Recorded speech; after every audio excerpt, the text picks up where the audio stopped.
Thank you, Mr. Chairman.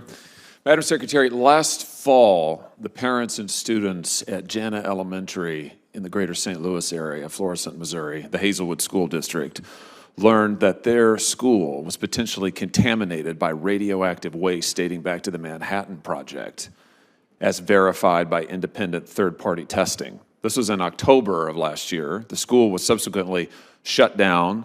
The kids were sent home. For months, they weren't in school at all. It was distance learning, which, as one parent said at a school board meeting, is not learning at all.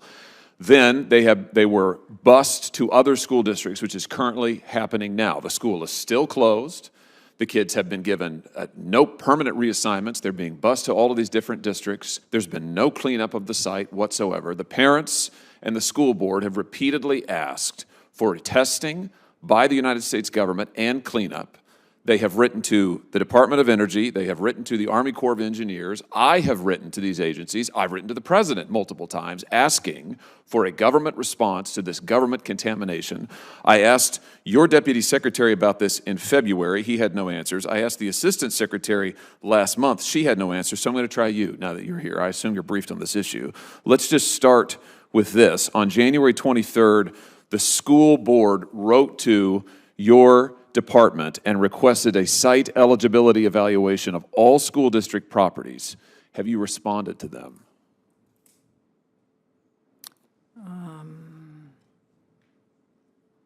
Yes, we did.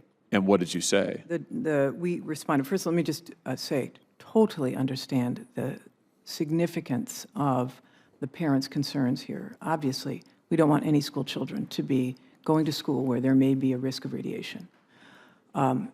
As you're probably aware, and as we said in the letter to them, that in 1997, Congress transferred the administration and the execution of formerly utilized sites remedial action program, FUSRAP, to the U.S. Army Corps. And that, it's my understanding, they have been doing testing, and they are the ones who have the responsibility and the jurisdiction for management of FUSRAP activities. It's only when a site has been totally cleaned up and finished that it comes over. What happens when children go to school and later find out the building may be contaminated with radioactive waste from the Manhattan Project? Tonight's story is not a movie plot, it's real. In Florissant, Missouri, Jana Elementary School is still closed months after shocking test results, and parents say they've been given nothing but excuses. What unfolded in this Senate hearing exposes a disturbing game of finger-pointing inside the federal government. And kids are paying the price.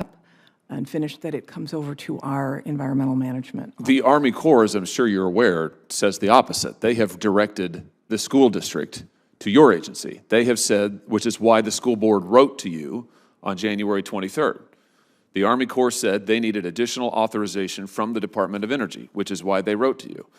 That is what they have told me as well. They can't do additional testing. They can't do any cleanup without additional authorization. They have pointed us to you. This is what I said to your Deputy Secretary in February. This is what I said last month. I have not gotten any responses from anybody, not from your department, not from the administration, nobody. I'm sure you can appreciate the deep frustration doesn't quite do it. These kids have been potentially exposed to radioactive waste in their school.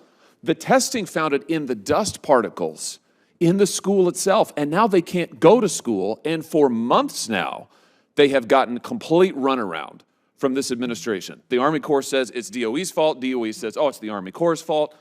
Nobody will do anything.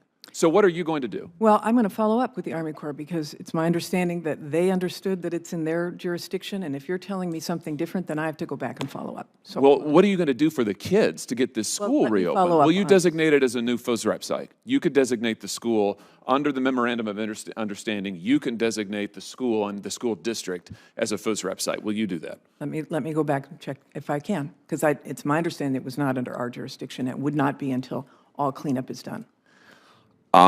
So let me follow up. Okay.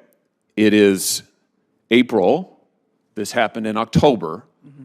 The school is still closed. The parents don't have any answers. Listen, I am dead serious about this. Until we get answers for these kids And until we get that school reopened and cleaned up, I'm going to hold every nominee to your department and every piece of legislation. I'm going to do the same thing with regard to the Army Corps. They have gotten the runaround, frankly, for years. This radioactive contamination's in the creek water that runs right by the school. This community has gotten the runaround for years.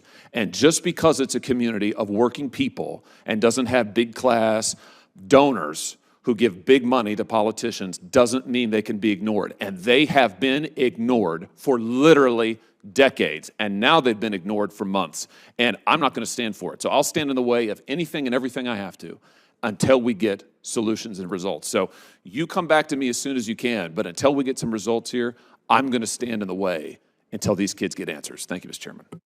Thank you very much, Senator. Senator Hickenlooper. If you enjoyed this video, please like and subscribe for more political insight.